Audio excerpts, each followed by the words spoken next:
Hi, did you know that every day can be sexy if you just flirt with life a little bit? I'm Maya, I'm the Renaissance heroine, and I'm here to help you grow, girl or guy. What does it mean to flirt? The definition is to behave as though attracted to or trying to attract someone, but for amusement rather than with serious intentions. Okay, let's break that down. So, behave.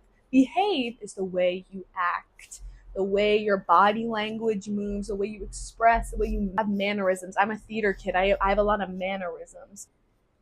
My hands, it's the way you move through the world. How do you behave in a sense that you are attracted to or attracting? That's easy. That's smiling. That's looking at things a little longer than you normally would, or standing up a little straighter with an open heart, open chest. I'm like, this is it's a vulnerable position to be open, but it's also vulnerable to flirt. And that's what it's like the sexy part about it. It's the vulnerability of it all, like putting yourself out there just a little bit to be a little cute rather than trying to like close off and like hide and be like, nobody look at me, nobody talk to me, like, let's just keep the monotony of the day. I'm so in my head that I can't even like flirt with life even a little bit. Hate that. Because it's about amusement, not serious intentions. It's the lightness, the non-grasping. There's a word in yoga called aparigraha, and it's the idea of like if you grasp something really hard or you're like very serious about it. Like for example, like say you have like some sand. I'm at the beach right now. Look at my sand. I'm holding it and I'm like squeezing it in between my hands. Okay, it's all gonna like come out my fingers. Like there's not gonna be any more. But if I just like hold it, it'll sit there forever, forever and ever until I decide to put it down. I don't have to squeeze it to keep it with me. And that's the same with any kind of flirtation. You're not trying to like be so attached to the outcome. It's just like for the fun of the game. It's the fun of the game. I think the reason why people avoid it is because they're afraid of rejection. But actually, I think most people are afraid to flirt not because of rejection, but honestly because someone might take it as an offer. Like I think that's scarier to most people. That kind of breaks the monotony a bit too much. If your flirting like actually goes somewhere and somebody takes it as an invitation to maybe flirt back, and then you're like, I don't know what to do with that. And that's when the non-grasping comes in. You go, oh, you're gonna banter back. You're gonna flirt with me too. We're gonna make this an actual meaningful conversation, something we might actually remember, something that we're gonna forget in about 10 minutes after I leave this convenience store. It was so funny today. I loved it. I was at this little convenience store on my way to the beach, and I'm like getting they have like fresh produce. I was like, I love that because like, and I'm like, that was a little flirty of me. I was like, you know what? Let me pull off to this fresh produce. Let's see what's popping over there. Like, I could have just kept driving, been like, I have to get to the beach now. I have to get there, or else I'm gonna freak. No, I just like, you know what? Let's make a little pit stop. And I go there, and it was so funny. This old man that was working the store, I like put on my food, or I have a sweet potato, I got some sourdough bread, some apple butter. Ooh, it was so freaking good on the sourdough. Anyway, I put the avocado down. He was like, is this a mango? I was like, that's gonna be an avocado king. But you know what? That just made me giggle. Like, he did not even care. He was like, I don't eat either of them, so I get them mixed up. You sell them. And he's like, yeah, I sell them. I don't have them. I think people are afraid to flirt because, like I said, they're afraid that it's gonna like invite something bad to come in, or like either something bad or just something they don't know how to deal with. And if for the sense of something bad, I know it sounds counterintuitive to go like, well, flirt and like to say flirt and like invite that in, but really when you have like a playfulness and an open energy, it actually makes you less of a target for bad behavior, because when you act like you're not afraid to speak to someone, it makes you look a lot harder to victimize, because they know, oh, she's not afraid to talk about this. But when you're like scared and like hiding, like, oh, somebody who wants to do something bad will come straight to you rather than the person who's open and like having a great time and smiling. Like, unless you meet like a terrible narcissist who like just wants to ruin your life, which that happens, there is more you can do to mitigate that kind of situation as well, but that's really not the focus for today. Flirting with life actually like creates a better energy for you to embody. Like, life just becomes brighter, more colorful, and more enjoyable just a day to day. You're not like waiting for the weekend, like, ugh, I have the chase of the Mondays. Like, you can be like, it's Monday, girl. Let me flirt with Janet at the office. Be the personality hire for a day. You know, like, why don't you try that out? Just be like, what if I had a personality today? Because I feel like some people are so afraid to even like show that they have any semblance of personality. And I don't want to believe that it's just because they don't have one. I think that people are different depending on the situation. My experience is the more I'm able to flirt with life, talk to my bosses, people I respect, with like a little bit of rapport, not so much like I'm reverent to you, like more like we're friends, like professors even. They enjoy it more and I enjoy it more because we're just kikiing. Because at the end of the day, they're just a person. They still shit. You know, like anybody you respect, anybody you want to gain their respect, you just remember like, oh, they're literally just a human and they do all kinds of the same weird and fucked up things that everyone does, that you do. To flirt with life is to engage with this kind of energy all the time. And it's a practice, because I mean all the time. Because there was a time in my life where I was like, this week I'm gonna feel good because I'm like in this phase of my cycle, like I'm gonna be so good.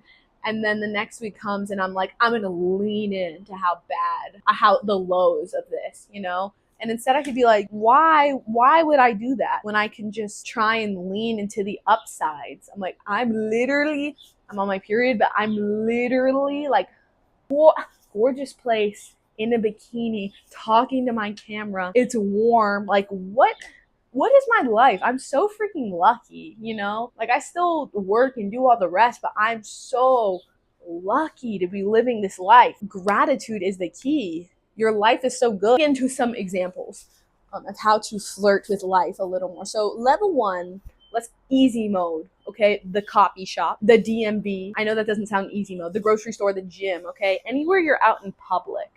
So before you go out there, make sure you're taking care of yourself. You like the fit that you have on, even if it's not like a killer fit, even if clothes aren't your thing, like you feel good in your clothes, like enough that you wouldn't mind somebody looking at you. If you're wearing the Cookie Monster Walmart pajama pants and a stained wife beater out, yeah, nobody, like, you're not even gonna have, you could have all the Riz, honestly. And that's the thing. People who have a lot of Riz and they don't care, they could be looking busted and they will still find a way to flirt with life, to flirt with everyone around. But for the average person, like, looking good really is step 1, because when you look good, you feel good. Okay? God, don't smell bad. And so just set yourself up to not be insecure when you're out. And so when you're there, take the AirPods out. Oh my God, especially at the gym. I have the best conversations at the gym when I just take my AirPods out and start noticing what's around me. What do I see? Who are the other people are there? Okay, I'm like looking. I'm not on my phone like TikTok or whatever is still gonna be there when I'm done. When I go home later and I'm lonely, like, okay, then I can do that. But when I'm out in the world, be out in the world and just observe. And maybe that's step 1, just observing. You don't even need to talk to anyone yet. Just looking around. Maybe there's someone cute. Maybe there's a little cutie over in the corner at the coffee shop, and you're like, hey, and you can just wave. My favorite, you know what my favorite is? I go, hey, especially if they're by like an outlet. I'm like, I really need to charge my computer. Do you mind if I sit here? Nobody's gonna say no, unless you smell bad. But if you like smell good, look cute, nobody's gonna say no. And so that's like flirting with a guy. But even like with my barista, I have buddies at the coffee shop. Like, they see me, they're like, Maya, and I'm like, yes, and they're like, you're getting that iced latte, girl, with the whole milk. Do not ever put oat milk in my drink. I think it's an abomination. But they know me, and they know like what, and we have like because I look up, I don't just like stick to the script of like, yeah, I'll have the and the this and that and that. Thank you. No, I'm like, yeah, girl, I love your shirt. I love your little tooth earrings. Like stuff like that, where you just like actually interact with the people in front of you. That's what it is to flirt with life. And it sounds so stupid because it's so simple. Just like be observant. And you can do a little playing, a little dilly dallying.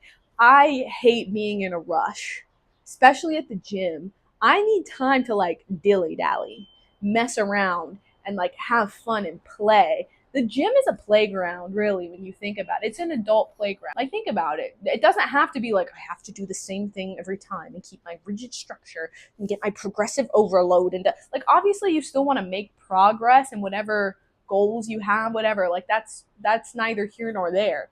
But also, like, you can go, oh, that looks like a fun little punching bag. Like, what if I kicked it? What if I did a handstand against the wall? You can play around. Give yourself enough time. You're not like, I have to finish this in 25 minutes so I can move on to the next. Like, no, like, see if you can make that time for yourself to have a little play. And so that's easy level. Even like at the DMV, like, I heard this story and I loved it. And it was a guy being like, how, like, obviously the DMV is like a hated place, a loathsome place, and nobody wants to be there. So a guy was like, okay, looking up the reviews, all terrible. How can I be a 5-star customer of the DMV? Okay, so he gets there. He's like, how can I make this fun? He interacts with the people there. He opens the door. He lets them all like let people go in front of them because usually people are like rushing in. They're trying to like get to the front because they know it's going to take a long time. But he's like, yeah, yo, go girl, like get on in there. And one of the people he lets in was a DMV worker coming in to change her shift, and she was like, oh, thank you, like, and he was like just talking to her, having rapport with her, a little flirting with her even maybe, and she was like, come with me. Pulls him up to the front of the line, gets his shit done. He walks out in like 10 minutes. That's where flirting with life can get you. Yeah, flirt with the random DMV lady. What's she gonna do? You're only there for 20 minutes. You're there for an afternoon max. What is she gonna do if you flirt with her? Follow you home? No. People are just happy to be noticed. And it creates such a beautiful energy between people when they feel seen by you. And that's what flirting is. That's what a little bit of teasing is. It's seeing somebody, really seeing them and being able to like pinpoint the little things about them. It's super cute. Easy mode, waving at the baby, smiling at the baby, flirting with the DMV lady. Okay, hard mode is on a really bad day. Okay, you're not feeling your best. Maybe you just did a big workout and you're a little sweaty in your gym wear. You're not like feeling like cute. And so I'm going to tell you a story about last week. Okay. I did a workout with my friend. It wasn't even a bad day. Went to Pilates with my friend, went to the coffee shop, did some computer work. And I was going to my car so I could go drive to teach. Get to my car. Keys are nowhere. Where's my keys? They're not in my bag. I'm looking around. Go back to the Pilates studio. Not in there. Back to the coffee shop. Definitely not there. I'm like looking under the car, not there. Look in the window. Oh, I locked my keys in my car. And me at some point in my life, on my journey, would have had a full-on meltdown, full-on crash out moment. Because I was like, now what do I do? And like, but I was like, you know what? Lock in. Problem-solving mode. How am I going to I have to get to my class. I need to be there in 30 minutes. And it's exactly 30 minutes away. So what am I going to do? All right, call my mom. She can't do anything. She said, I can come bring you the key to the yoga studio. I said, fantastic. That's great. So I'm like, okay, Ubering there. Call my Uber. He picks me up. And I'm like, you know what? I'm going to just make this a good experience. I'm going to enjoy getting driven around. Like, how fun is that? It was a nice day. It was annoying, obviously. I was annoyed that I had to pay $20 for the Uber, but I was like, what's $20? What's $20? $20 will come back to me. Let me just enjoy this day. I'm sitting there looking out the window, and my Uber driver was like, oh, do you have the day off or something? And I was like, no, actually, you're driving me to work right now. And he's like, what? I was like, yeah, I locked my keys in my car. And he was like, oh. He's dying laughing. He is laughing his ass off. Like, you can tell he has not had a laugh like that in a long time. He is pissing himself laughing in the front seat. Like, it was so good. I loved it. And he was like, here I was jealous of you thinking you had this day off and da-da-da and all of that. And I'm like, I'm really glad you thought that. Like, I'm glad I gave off that energy that I was just relaxed and enjoying my day, because truly that's what I'm doing. Even though this is an inconvenient situation and I could have crashed out, I'm just enjoying my day and I'm enjoying looking out the window. And that made my day better too. And I could tell it made his day. And so even like in a sense, like flirting with him, and like when I say flirting, it sometimes it resonates as like a romantic thing or a sexual thing. It doesn't have to be that at all. It is literally just like enjoying the present moment, being in it, not operating on some kind of script or on some kind of default autonomous mode, but instead like actually trying to be present with the person you're speaking to. Anybody you could meet could have something to offer in some way or another. And you might have something to offer them, like that they needed to hear. That's hard mode. If it's a bad day, you weren't prepared for it. Like you weren't like, let me prepare to romanticize the DMV. You're like, nope, this unexpected thing happened and I'm still going to continue to have this energy and flirt with life. Flirting with life isn't about looking the best or having the most interesting thing to say. It's the choice to make the ordinary and sometimes even terrible circumstances fun. It's about stopping to smell the flowers on the way to the office and petting the dog and smiling at the baby and just like enjoying the present moment. Finally, rapid fire things I do to flirt with life. Okay, I always light my candles. I don't save them. I hate that. Of like, bro, my mom the other day, she was like, you really go through those candles. I'm like, what am I waiting for? A rainy day? My birthday? I'm supposed to wait till my birthday to light my candles? No, every dang day. It's a $10 candle from Target. Why would I not light it? And they actually do last quite a while. Like, also, I get sick of the scent. Like, I want to have that scent and then find a new one, you know? Anyway, I buy myself flowers, or I pick them when I see them. Like I try and stop and do that when I see some that are just speaking to me. I don't do it every time I'm at the grocery store, but sometimes you see some and you're like, that one is for me. I always wave at the babies. I smile at strangers as much as I can. Some of them don't want to. I don't want to. But when somebody has a good aura about them, you just want to smile at them. And people smile at me too. And I hope they think that about me too. I always wear my cute pajamas and the outfits, even when I'm not seeing anyone. Again, like I don't save things. I'm like, this is only for when I have, like, you know, like I just want to be in it in the day to day. And I throw my own themed parties and I host my friends because I like to create my own little festive magic, right? Like I want to be a mom someday and I want to be able to create magic for my kids. So I feel like logically I have to practice. That's like a skill that has to be practiced. So I'm creating magic for myself on the day to day. I can be a little self-deprecating sometimes, but not in a way that's putting myself down, but in the sense that I'm able to laugh